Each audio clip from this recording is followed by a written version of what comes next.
Sports Arena is hosting a hockey showcase with local student athletes to display their ice hockey talent. Good evening. Thank you so much for joining us for Fox 4 News at 11 o'clock. I'm Elyse Chengery. As we know, we are heading into a pretty busy weekend here in Southwest Florida as we enter the 4th of July weekend. We saw a lot of boaters that were out on our waterways, including the Caloosahatchee River. Okay, so what would you do if you found this on the beach? I don't know if I would be terrified or intrigued. This rare and dangerous find over on Sanibel. Well, a resident was on her morning walk. Tonight, Lee County Sheriff's Office confirms a body was found in the Caloosahatchee River near North Fort Myers. Thank you so much for joining us for Fox 4 News at 11 o'clock. I'm Elyse Chengery. Tonight we are following the latest with an officer-involved shooting in Cape Coral, where one man is dead after brandishing a gun at officers. Cape Coral Police Department held a press conference tonight to say despite life-saving measures, 73-year-old Roland Henry Hale died in that shooting. That shooting happened inside a house there on Northeast 5th Lane near Pine Island and Del Prado. Well, the DOJ says a Florida law set to go into effect this weekend is unconstitutional. The law signed by our Governor Ron DeSantis would restrict some Chinese citizens from owning property here in our state of Florida. Just a lovely photo there. She almost went to the Elyse School of Etiquette. I mean, it is what it is, but... It made me speechless. That's adorable. Thank you so much, Andrew. You're welcome. You're welcome. Well, all eyes are right here on our state of Florida this week as former President Donald Trump faces a Tuesday court appearance in Miami. So he's calling the charges against him a case of political prosecution. As you all sit here today inside Savage Arena for your graduation day, I know the feeling. As I am a proud graduate of the University of Toledo and sat right here, just like you, in Savage Arena on my graduation day years ago.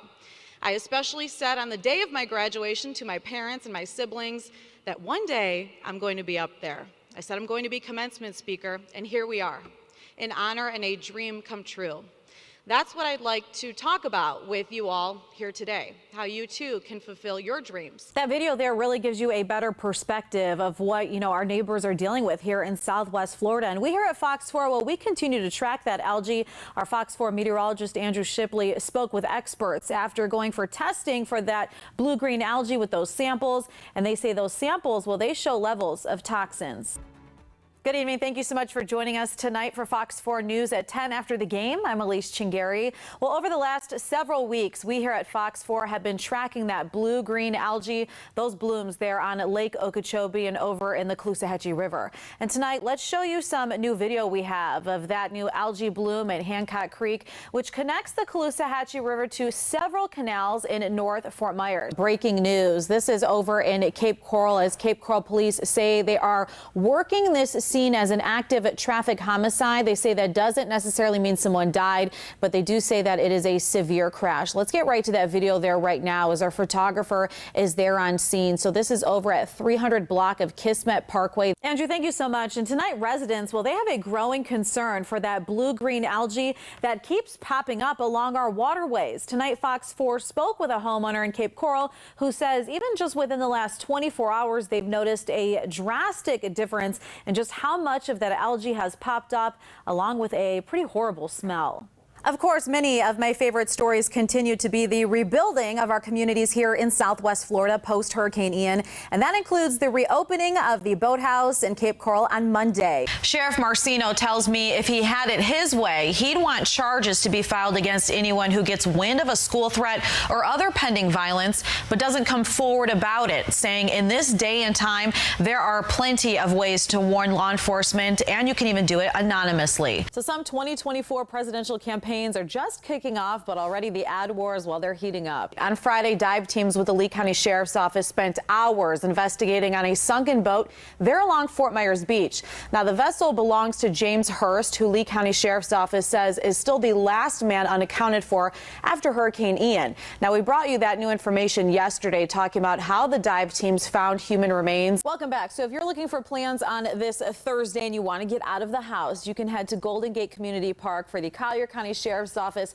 Hot Summer Nights event. Hot summer night is accurate for sure. So the latest report shows you should be careful before you open that next text message, as the Federal Trade Commission says scams sent through text messages are increasing, and I know they probably annoy you as well. They're also pretty costly. Now that brings us to a reminder, because of that event, sections of Cape Coral Parkway are closed this weekend for that annual art festival. So take a look at your screen at that portion. A Fort Myers husband and wife are facing felony fraud charges after the state attorney's office says they took more than $2 million in COVID-19 relief money. Fox 4 has been following this story.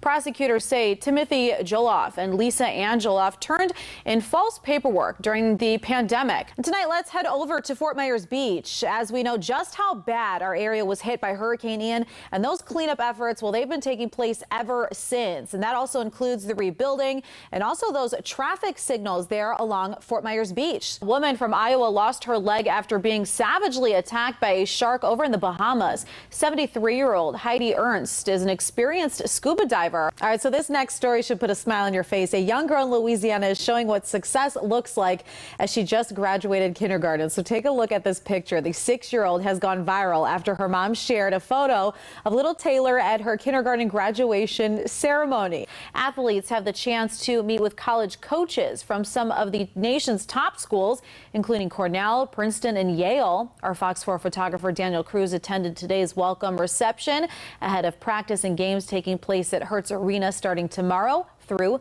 Tuesday. Take a look.